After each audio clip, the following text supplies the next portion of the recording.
पर लगा मूल उद्देश्य यही जानो, 2 रोटी भगवान ने दे दी है, आप व्यवस्था करेगा तुम्हारी।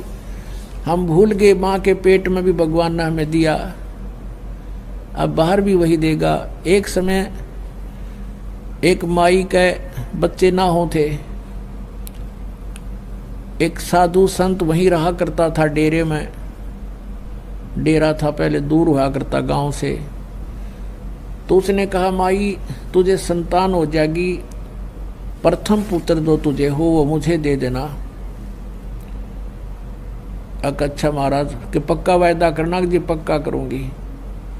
उसको जब देना, जब वो थोड़ा नासमझ सा रहे, समझ से पहले मुझे दे देना, पाल पोस देना 1-2 साल तक, बस ज़्यादा नहीं। और तब तक तुझे और संतान हो जाएगी, दूसरा पुत्र, तब मुझे दे देना। ऐसा ही हो गया।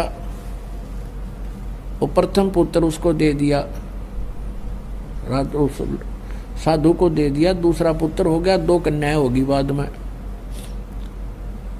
अब उस साधु ने किस लिए ये डिमांड करी थी, एक प्रथम पुत्र मुझे दे देना कि बुढ़ापे में यो मेरी सेवा कर देगा। मैं बूढ़ा होऊंगा जब यो बच्चा, और बचपन से इसको ले लूंगा तो घर वाले में मोह बने नहीं, इसने पता नहीं लगे कौन माता पिता दे रहे।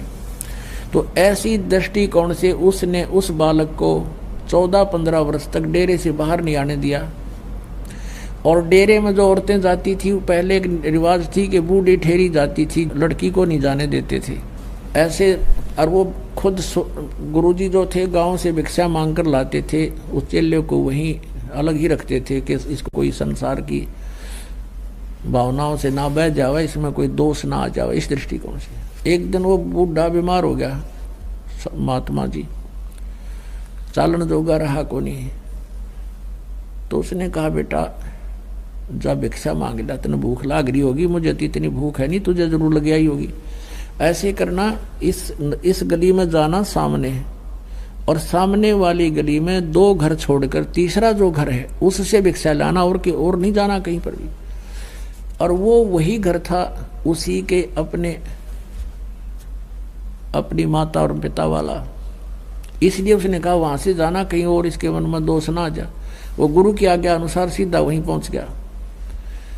अब उसने भगवा बाणा बना रखा, आटा मांगने के बाद जोड़ी साथ में ले रखी, डंडा लठ ले रखा जैसे, और जाके कहा माई